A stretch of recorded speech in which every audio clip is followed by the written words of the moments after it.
probably have 2 or 3 morning routines. This is one of them. This is more of a casual one, so I'm very much home based, and as you can see, I've literally got some straight leg tracksuit bottoms on, knitted jumper, no makeup, and I'm not in any sort of panic to get anywhere. So this isn't a day where normally at lunchtime I would train, so I may go to the gym or for a run. Today on the agenda is a run. It just means that I'm not getting fully made up or anything like that. I don't tend to do that unless I'm leaving the house. Today's very much a work heavy day. This week is just a work heavy week in general. A lot of computer time and a lot of catching up on some things, which is good, which is necessary. However, it's more to showcase. I thought that this, to be honest, this is not one that's necessarily for like the biggest success, because if it is, I'd be outside, I'd go for a walk, I'd listen to a podcast. That comes for summer for me. That's my summer morning routine. Once again, we'll get there. But it's about you're working from home on. I know that a lot of people, especially post, I don't know whether I can say it, post what happened a number of years ago, a lot of us are working from home. A lot of you guys are working from home, and it's quite easy to just roll out of bed and jump on your desk and be like, cool, that's me done for the day. But it doesn't wake you up, it doesn't make you feel productive, it doesn't make you feel good. So it's about getting those little checkpoints in, and it could be as silly as writing a to-do list and doing that before your day actually begins, just so that you know where you're at, or doing some meditation, having a shower and getting changed. Once again, sounds so basic, but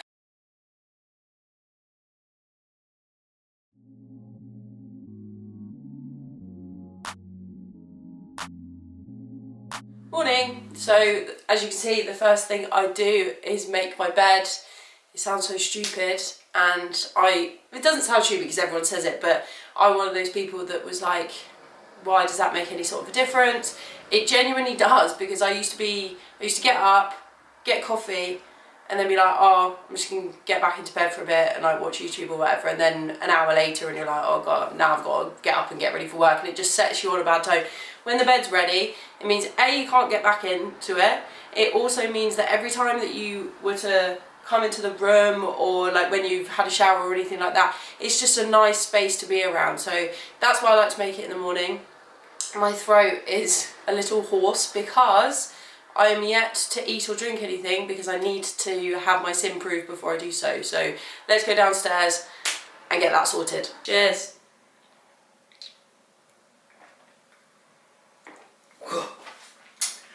It's not actually that bad. Oh, it's not actually that bad at all, and I got recommended it by a friend, so I'm giving it a go, and I'm on to month 2 I think now, and it's definitely made a difference.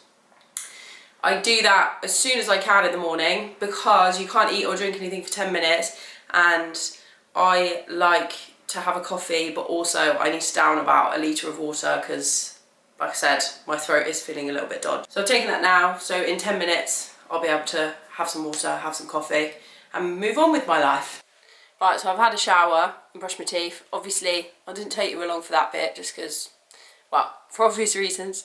And full disclaimer, so I literally started this yesterday, and I'm including it today because I'm going to make it a vow to myself to continue to do this afterwards. So I used to be a big meditation fan. I did it for a number of years, and I just sort of fell off and then never really got back onto it. And I still utilise it in day-to-day things. If something's stressful, if I need a minute, I'm able to pull on those techniques. However, I've not been practicing it the way that I should be. So once again, full disclaimer, I only started this yesterday, but I am doing something called modern meditation. It's on Spotify. It's basically split into days, so there is 10 days, and you've got about vision, breaking self-sabotage, committing to actions, facing your fears, wake up your creativity, your energy signature, practice silence, practice aloud, get moving, and build your own ritual. And what I really like about this is that it gives you a bit of like a focus. And normally with meditation, you're focusing on your body and you're focusing on your breathing. And sometimes that can be really difficult if you are, if you've got a busy mind or if you've got a lot going on. And that normally is the time when meditation helps the most, but you can't control your thoughts when you're sort of here, there and everywhere. So this seems, yesterday I was just really focused. It was about 16 minutes long. I think today is roughly around the same. So I'm going to continue this over the next number of days, and then continue it from there, with different practices, whatever it sort of says to move on to next and how to do it. But like I say, it's just good to keep your brain focused on something. And it's a really good way to start the day because it's silent, you're by yourself, ideally. I know that this is a luxury that not everyone gets, so I am very grateful for this, and making the most of it, because that, you know, that may change in the future with family and stuff like that. And when you've got kids, I'm pretty sure that a 15-minute meditation in the morning is probably never going to happen, but it's a nice thought, isn't it? So yeah, making the most of it now, get it done, and then I'll be on to my face mask.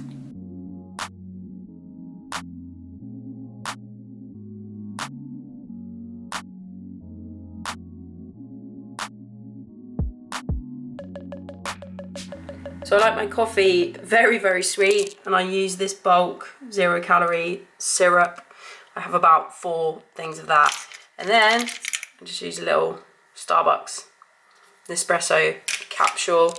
And the milk is in the velvetizer at the moment. I do have a milk frother as well, but I just like the way that it comes out of this. So yeah, I'm gonna make myself a little coffee. Got me coffee. So you'll see that I do my face mask now, so it's 6 minutes, which I've explained before, and 6 minutes previously I was sort of like twiddling my thumbs. Sometimes I was on the computer, but the light was a little bit too much. So I actually fill out my to-do list for the day, and get in all my time blocks and stuff like that. So I plan the night before digitally, so when I go on I can see blocks, but this is more putting in, so, sorry, I'm getting ahead of myself. On the computer it's specific, like specific tasks throughout the day. I use an app called Structured, and I literally just put like 9 AM this, 9:30 this, 10:30 this, 11:30 this, just out throughout the whole day. So that tells me exactly what I need to do. It's like a checklist. I love it. I don't think I could actually live without it. This one is more of like a time block thing, and it intertwines as well, like my key to do. So whether that could also be from a personal standpoint. So if I'm like, my main focus today is to go on a 5K run, then that will make sure that that goes into the diary first. So the time is 21 minutes past 8 precisely, and I believe I'm done in terms of morning routine. So I am going to get my day started, and I will catch up with you later on today when I talk about how to stay motivated. It's one of those days. See, I've started my day well, kind of. I've started my day in some respect, and yeah, I'm going to continue that throughout the day. So nothing's going to rain on my parade. I will see you later on. Hello. I just thought that I'd jump on quickly while I was working, because I don't know whether you can see there. I think you can. I might have blurred it out depending on what's on the screen, but you should still be able to see it. I am on Canva, and I will be on Canva for probably most of today because I've got to do some social imagery stuff. And I just wanted to get on because it made me think about before, before there was a time when, unless you were, you know, a designer and you had the full Adobe suite and you were paying X amount of money per month for this suite, that you couldn't do designs, or like, they're not designs. I don't want to discredit designers because I've worked with many very talented designers before, as I continue to do, and they can do far better than this. However, what I'm talking about is strictly social imagery, or, you know, YouTube thumbnails or something like that, where you can literally do everything on here. I was speaking with someone and they were like, oh, you know, want to get into this, and I was like, can you use Canva? And they were like, no. I was like, well, learn how to use it, and then I can literally give you so much work, like paid for work as well, stuff that clients will pay for, because at the end of the day, there's a skill set, so there's designing something from the ground up, which once again is for a graphic designer to do. Don't attempt that if you don't have the skill set to do it. That requires creativity and sort of visualizing and creating something from scratch.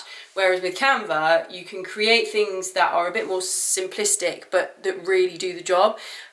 With my clients, I like to focus on getting good imagery, getting good videos, but I can add other elements to this. So I've got all their branding kits on there, so I can make sure that I'm using their brand colors, their brand fonts. I can make sure it's the right size for Instagram or LinkedIn or whatever other platform you're using. It's just so good. And if you're looking to start an online business or just even freelance initially and get started out, I would 100% just learn Canva inside and outside, learn everything that it does, and then start offering out organic social. And just make sure that when you're going to them, you say, we need some good images, and whether that's you that can produce them, either on your phone or on a camera, get the images and then input them in. But yeah, just get to know Canva because it's just such a great tool. I feel like I've just rambled there about a platform, but I just cannot explain to you how much I use it and how much it's changed the game since it's first sort of come out, and it continues to level up. I pay for the pro version. I think it's like £16 a month or something like that, but it's so worth it. It definitely makes its money back tenfold. So if you haven't already, check it out, get to be an expert in it, and then sell that service, or give me a shout and I'll give you a job. As promised, I'm here to speak about how to stay motivated, especially when you're a solopreneur, I think that's how you say it, or a freelancer, or just someone that's trying to get something off the ground a little bit, just how to keep going in that, because it is difficult. You see on social media, everyone living the dream, abroad, laptop lifestyle, that sort of thing. And you think that it's quite easy to make millions, and for some people it is, and in some realms it is, depending on what decisions you make. However, it's not just an overnight, you need to put in the work. I remember hearing something a long time ago. It was actually from a YouTuber, but I think it's a popular saying. But luck is where opportunity meets time, and I've lived by that forever. It's like, as long as you keep putting in the work, as long as you're making your opportunity, at some point the time will, I think it's that way around, the time will hit it, and when they both come together, that's seen as luck. But without putting it in, you're not going to get anything off the back of it. So when I started, and for a long time, I mean, I'm 31 now, and I've been in this sort of entrepreneurial, I guess, space. I don't really like that word that much, because I wouldn't necessarily say that I'm a classic entrepreneur.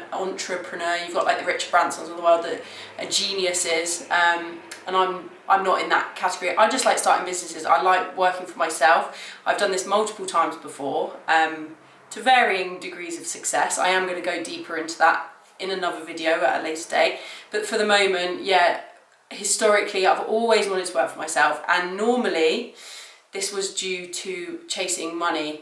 Now, chasing money is okay at first, but there's going to be a point where that becomes a little bit tedious, because money doesn't solve all your problems. It solves some of them, but the difference between making £5,000 a month compared to £20,000 a month is not necessarily going to drastically impact your lifestyle, which sounds stupid, but unless you start doing it, you don't realise about how actually little it does impact your lifestyle. Essentially what I'm trying to say is, do not chase money, because it's not going to make you happy. Something that has always come up is like, find your why, and I've always had a problem with this. I've tried to find my why forever, and I think, to be honest, it's definitely in there. I'm getting closer to my why the older that I get, but it has changed a few times. I think that's okay. I think you can have different whys at different points. It's not a stuck thing. When you're in your early 20s, your why might be like, oh, so I can afford to go to Vegas, or I want to wear designer clothes. And then when you're 30, it could be, I want to create time so that I can spend it with my family, or I want to give back to charities, like invest my time into charity or invest my money into charity. So think about your why. Don't get too fixated on it. Just make some notes. have a little brainstorm, and this, like I say, this can change, so don't worry if you're like, that's kind of my way. It can change as we go. I think it's super important to celebrate your wins as well. Once again, the internet or other people that you may speak to that are further along in their journey, if they're getting multi-million-pound contracts and you've just got your first client for £100, you might think, oh, well, I don't want to tell anyone that because it's embarrassing. I'm not being funny, but if someone's willing to pay you £100 for a skill set away from an employment, like being employed by someone, that's amazing. I think when I started out, again, I keep reflecting, but it's meaningful.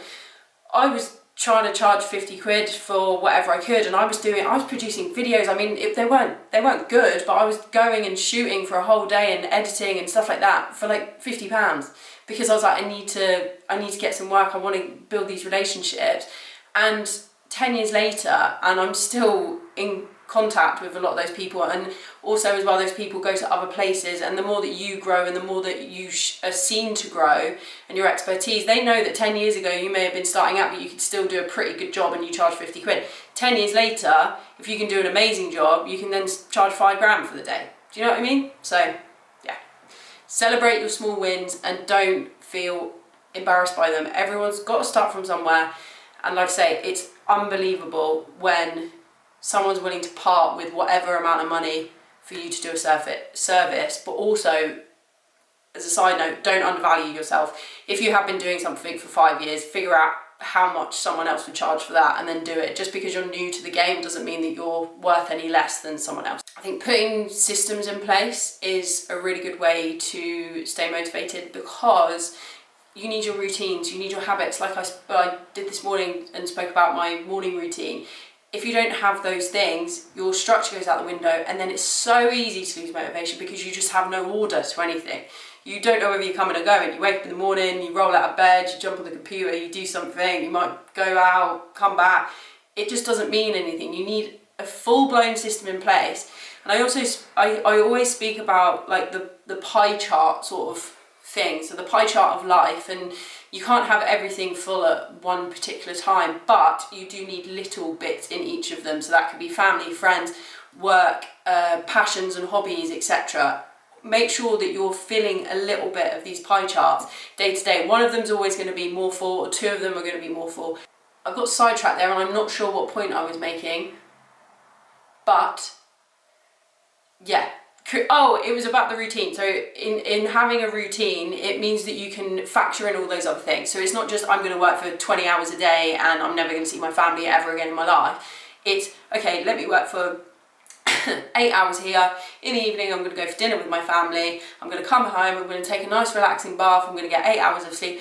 That sort of thing. It doesn't need to be a complex routine. It just needs to be a little bit of structure just to keep you on your way. And embracing the long game is something that is so important. And I was reading a book by a business person, and I've read many books by business people, and they all seem to say the same thing. And I didn't actually think that, I thought it was a load of BS, but I'm understanding it a little bit more.